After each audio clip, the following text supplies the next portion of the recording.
Welcome to Hub Dialogues. Rudyard Griffiths here, the publisher of The Hub. Real pleasure to have you as part of the program, and real pleasure to have in the studio Ben Mulroney, a nationally syndicated radio host on the Chorus Network. Yes. Ben, I've been looking forward to this conversation. I'm so happy to be here, Rudyard. Yeah, so much to talk with you about, and what I want to tap into, Ben, is your interest and knowledge of politics, but also the media, where you've spent a fascinating career going through all these different permutations and teardowns and build-ups. Vertical integration. Yeah. But let's start with politics, because you're talking to Canadians from coast to coast every day. You're kind of have your ear to the ground, I think, in the way that a lot of other people don't get that opportunity to just connect with local folks who are going through their days listening to you on Chorus. What is the mood right now in the country, a month plus after our federal election? How do you think the Carney government is being assessed, judged? Give us a temperature reading. Well, my audience probably skews more right of center. A lot of them wanted change. I'm doing my best to turn down the temperature after a very heated election. I try to tell my listeners that, when you're in a battle, you pick up your swords, and when the battle's over, whether you win or you lose, you put your swords down and you wish the new guy well. So that's what I'm doing on my show, and I think a lot of them wanted change, and they're hoping, okay, in the absence of the change I wanted, I'm hopeful, I'm expecting this government to behave differently than the one that preceded it. And so that's probably the most diplomatic way I can say it. There is some anger out there. There's a lot of people that were hoping for a sea change, not a tonal change or perhaps a nuanced change. Yeah. Let me confess, here at The Hub, we're also talking to conservative audiences like you, and we've seen kind of two things. One, a lot of conservatives were disappointed by that election result, right? Go back 100 days, it looked like conservatives were going to form majority government. Oh, yeah. What I find, Ben, which is interesting, I wonder if you pick up on this too, there are a lot of conservatives, because we know this was a big part of why Mark Carney won, switched and voted Liberal in the end. A lot of these older conservatives maybe who are concerned about their pension plans, who grew up in a time when Canada was more elbows up vis-a-vis the Americans. Are you sensing like a struggle in your audience? Because we sense that here a bit, an audience that's kind of, as you say, wants to give this new prime minister time, doesn't want to be disappointed, maybe doesn't want to experience buyer's regret. It's a strange moment. It is a strange moment. I'll put my partisan hat on for a moment, because like I said, I'm trying to be diplomatic and I'm trying to give them the benefit of the doubt. Yeah. But no, I did not subscribe to the belief that this was the crisis of Trump was the crisis of our time. The crisis of our time was the crisis of our own doing, and they were very masterful at saying, "Don't look over here at the mess we created. Look over there at the scary guy south of the border." They were very good at. They did it very, very well. Yeah. And look, Mark Carney has the resume. When he says he's the smartest guy in the room, which he says a lot, he more or less, but he's to be believed, and I do believe that he's come into politics with the best of intentions, but. I think they scared a lot of people. They scared a lot of people. And I think the actions that they have taken since the election demonstrates that, by and large, the story that they fed a lot of older, scared Canadians was more fiction than fact. Yeah. The fact that the reciprocal tariffs quietly went away, the fact that they're not sitting through the summer, the fact that we're not seeing a budget. I mean, these are indicators that what we were told about how serious this was, it's all hands on deck. But no, we get to go back to our ridings in the summer. So, my personal take, I've seen craven political ambition before. Yeah. In a million years, if you'd asked me to come up with a million scenarios leading up to the election, it never, ever would have occurred to me that the Liberals would be so craven in their ambition that they would cancel their own signature policy of the carbon tax. Yeah. And further to that, I never thought that as many smart people were naive enough to believe the intent behind it. Yeah. I've got smart friends who said, "Oh, people are allowed to change their minds." I was like, this is not that. But the election's over, so we move on. Yeah, no, two observations. One, never forget that Mark Carney was head of the Bank of England during Brexit, and his opponents there accused him of being part of Operation Fear. And I'm sure he had very legitimate reasons to oppose Brexit. Arguably, you could say that economically, Brexit was not the best option for the UK, but it made me think that he had already had one run through of a crisis situation, and he had probably drawn from that some lessons about how to lean into crisis, how to lean into people's anxieties to drive, in this case, the outcome he wanted, which he did very successfully in that election. And wow, we got the result that we got. How high do you think his price to perfection is at this moment? Do you sense from your listeners that the expectations are high? Are they willing to give him some room? Some of the younger ones are. The older ones who were dead set against him already believe they know what's coming. It's Prime Minister Trudeau with less sizzle, more steak. Okay. And they see the evidence in the team that surrounds him, the words that are used, the fact that he seems to be creating a loophole for himself in case he doesn't want to actually do a pipeline. Mm-hmm. So that's baked into a certain generation. The younger ones, I think, because they're the ones who are, in my opinion, suffering the most, the ones that are dealing with the impossibility of getting into a home, and what money they have they can't buy anything with, and they can't get a family doctor, and they want to start a family, but it's too expensive to start a family. So he has set the expectations very high on himself. He's told us he wants to do all of these big things. I take him at his word that he wants to do them. Yep. And so I think they're the same way. I think they say, all right, if he says he's going to do these things, go do it. Get it done. Yeah. You talk to people coast to coast. A lot of sense now that there is a new division opening up in the country. It's not just between the province that you know so well, Quebec, but it's Western Canada versus ROC. Are those tensions there? Are they real? Is this in a sense the new fault line? Because you're certainly seeing in different ways demographically, Canadians are moving west. They're leaving expensive Ontario for better prospects in Saskatchewan and Alberta. And you're seeing the economic locus, I think, of a lot of the country moving west, with Alberta remaining that increasingly rare thing in Canada, a jurisdiction that's not a have-not province, right? Yeah. So what's your sense there of the unity file at this moment? So it depends on who I talk to. I mean, I haven't gone out there and seen it for myself yet, but I will have people on my show who are definitely not fans of Danielle Smith. They say the entire sovereignty story is blown out of proportion, and then I'll speak with people who say absolutely not. If you gave me a chance right now, I would leave. Me and my friends, we would leave the country. And so I think it's a Rorschach test, right? In a lot of ways, like you see what you want to see there. The one thing I do worry about is, how Donald Trump loves to change the channel when he's having a bad day. We saw he wanted to change the channel from Elon Musk. So he banned 12 countries from entering the U.S. Yeah, I'm not saying it's a direct line, but sure. That's his stock and trade. Yeah. And my fear is he's going to have a bad day at Kananaskis, and he's going to get up there on a beautiful Alberta day, and he's going to say, "Wow, this is." I thought I needed the whole country, but I just need Alberta to be my cherished 51st state. And here's my promise to you: if you decide to leave this bum deal you got with Ottawa, no more transfer payments. Every pipeline is already approved. You send it down here, we refine it, we send back trillions of dollars, trillions of U.S. dollars. Yeah. That is my deal to you, Alberta. Yeah. I don't want that to happen. But that is all of a sudden now. Then when you compare that to 95 and Quebec, where they were promising a potential amorphous new deal with Canada that didn't exist, versus something that's on the table from Donald Trump today. Yeah. I don't want to put myself in the shoes of Albertans, but if at that point the Liberals haven't given anything to Danielle Smith in terms of promises of pipelines or promises like the single-use plastics ban, if those things aren't being addressed in real time,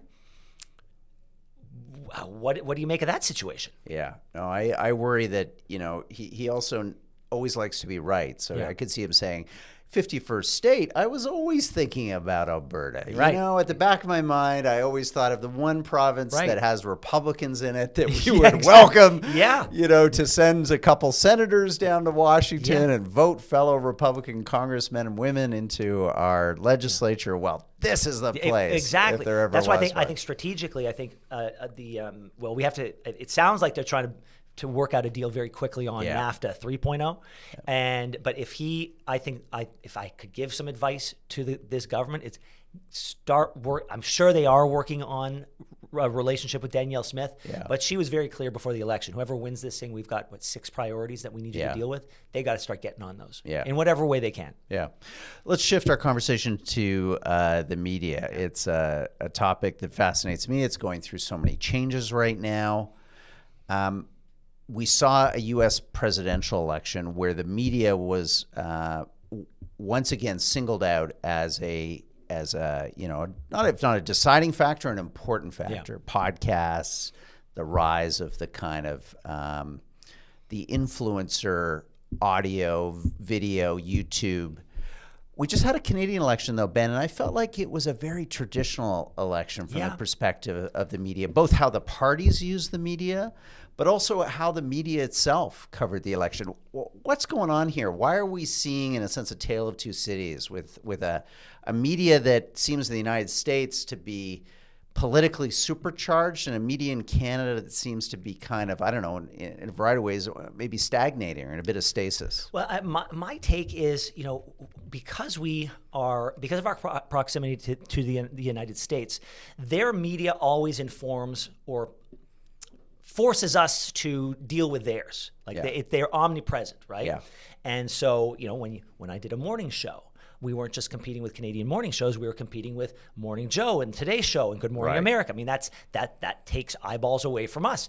And so I think the same thing could be said with new media and the podcast space. You know, they have been building that ecosystem of quite some time. And so they've got the Ben Shapiros and they've got the Joe Rogans and they've got people like Ezra Klein. You know, they've got a lot of them already.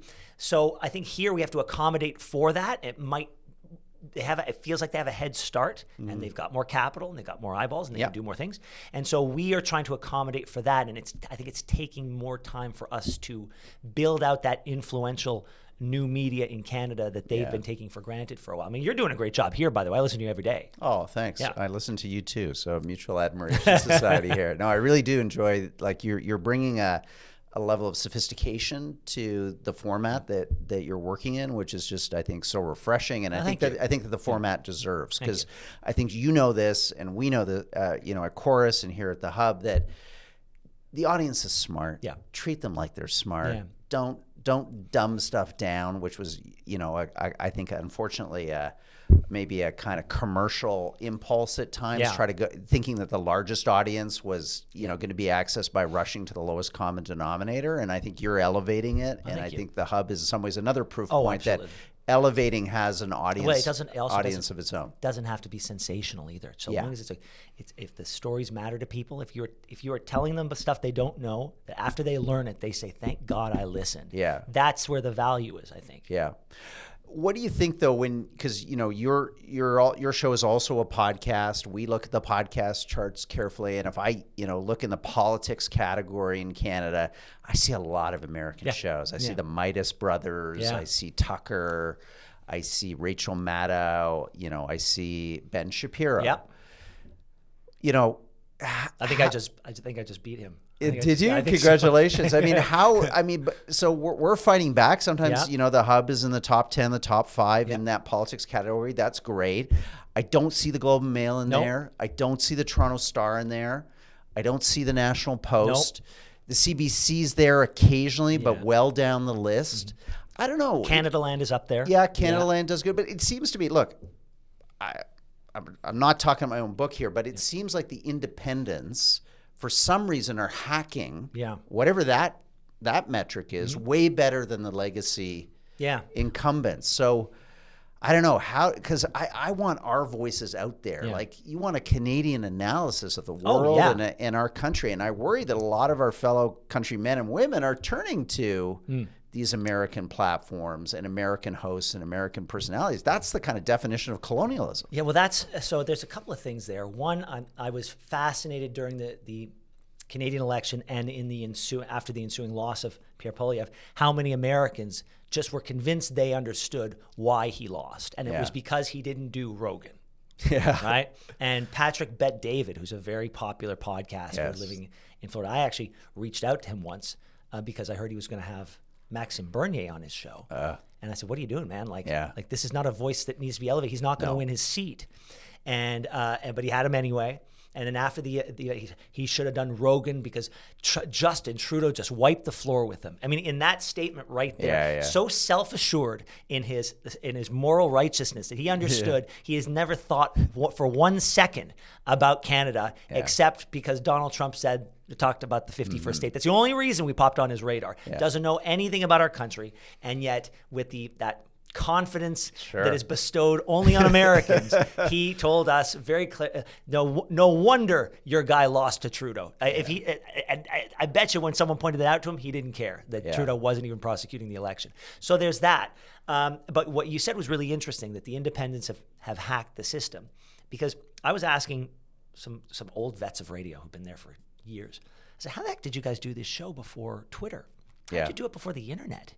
And they say, we had people everywhere, and they're calling in with sources, and I can't imagine ever being able to do the show I do now that way. And I think it was that network, that need for a network. Yeah. It was a human network back then. Now it's a digital network, but it was a human network that they relied on, and only big guys could do that. Yeah. Now every one of us has that network in our pocket, and I think the independents have just got there faster.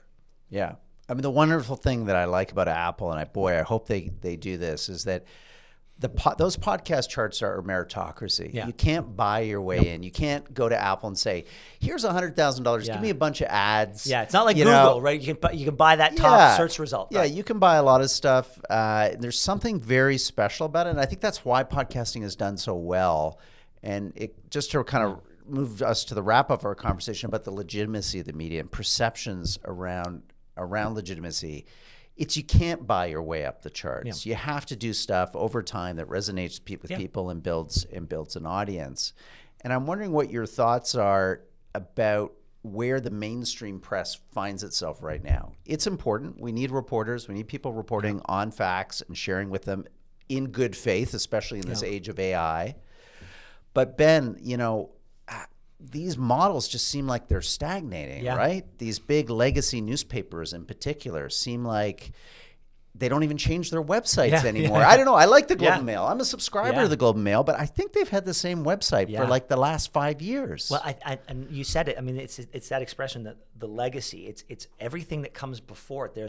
There's a need to protect and preserve those things, and there are stakeholders who helped build the Globe and Mail, for example, or the Toronto Star for decades, and therefore they are part of that legacy that whoever is running the show there now still feels like they have to care for them. Yeah, conform, and they're worthy of protection. And if we are going to take the turn into the 21st century, we're bringing everybody along with us. Whereas, as we just said, if it's a place like this, there's a few of you running the show. You can pivot a lot faster when it's just you. When you're building a legacy, you're not trying to protect a legacy. Yeah, I think, Ben, to other analogs, we went from like the spinning wheel in pre-industrial England into the giant factories, the satanic mills of 18th and 19th century. It seems like the media maybe is coming out again of the factory. We're going back to the smaller creators, the personalities like yourself and others who are kind of driving audience. I'm hopeful that leads to a better future, but a lot of people are also bad actors, right? Yeah. Like there's a lot, like I'll just say it. I think people like Tucker and others are just, they have people on their shows who are just at best fabulous, at worst anti-Semites, at worst people who are spreading, malicious, hateful innuendo, rumor. I don't know. Like how do we, like, great to have an independent media, great maybe that the legacy media is displaced, but what I worry about, and here's why I'm sympathetic in some ways to the legacy media, is that they have standards, they have ethics, they have, Chorus has a code of conduct. I'm sure that you guys, subscribe to. Yeah. How do we get the independence and this new media that's emerging somehow grounded more in being like good actors? I don't know that. I think that's left up to the individual, call it citizen journalist or podcaster. I think the quickest way to solve for that is for the consumer of that content to be smarter. Yeah. And the way I just read and listen to as much as I can, and I know what my bias is, and I know what I'm looking out for. But I'm reading the Star, and I'm reading the Sun, I'm reading the Walrus. I'm here with you at the Hub. And like a good litmus test is, with Tucker Carlson, how often would you say, if you listen to him, do you ever finish and then tell people about something really interesting that came out of the interview? It doesn't happen because Tucker is the story. If Tucker is the story, then I don't know that he's necessarily, you don't want to listen to him for any probative news, right? It's entertainment. It's entertainment. He is the product. Joe Rogan, on the other hand, whether you like him or not, he has long, meandering conversations where sometimes some really insightful stuff comes out. Yeah. I see the value in a Joe Rogan. And there's some people who are out there just to call it, to rage farm, and which I'm accused of all the time. But they is there value in that? Maybe. So my recommendation would be, as a consumer of this stuff, figure out what your biases are, identify others, and then, knowing those biases, consume as much as you can. Yeah. Final question. You, like me, I sense, have fallen in love with radio. And I think I'd just like to hear, like, you spent a lot of your time in front of the camera. Yeah. You've spent, majority of your career on television. What was it about radio, about the medium, that you clearly enjoy so much? Well, it's the first time in my career that my name is in the show. Okay. So there's a weight and a responsibility that comes with it. It's not just my name. It's got its own legacy. Yeah. And so I feel a responsibility to that. But what I love about it is how undistilled my voice gets to be. How we build the show in cooperation. It's me and my producer. Those are the only two voices that matter. And then I get to go on air and say exactly what's on my mind. Yeah. And I'll sink or swim according to that. I did a lot in television that I'm proud of. Nothing compares to the satisfaction that I get from putting a show together on radio, knowing that from start to finish, every aspect of it is imbued with me. Yeah. Well, we really appreciate it. Again, great to have you in Radio Land. Yeah. Welcome. It took you a little while to get here, but I think it's fantastic to have you. If you want to find your podcast, where can they go? What's the best spot? They can go to Apple Podcasts. They can go to Spotify. They can go to Amazon and just search up Ben Mulroney or The Ben Mulroney Show, or they can go to YouTube. The Ben Mulroney Show has a YouTube channel now. Awesome. Yeah. Well, Ben, thank you so much for coming on Hub Dialogues today and having this conversation with us. Really appreciate it. That's a wrap for today's edition of Hub Dialogues. I'm Rudyard Griffiths. Thanks for joining us. If you're watching this on our YouTube channel, please subscribe. Click on that little notification bell, and we'll send you our next video as soon as it's out. If you're listening to this on our podcast feed, leave a review. We really appreciate your reviews. We read them all, and it helps us make better shows. So please leave that review and share the link for this show with friends and family. Until next time, I'm Rudyard Griffiths. Bye-bye.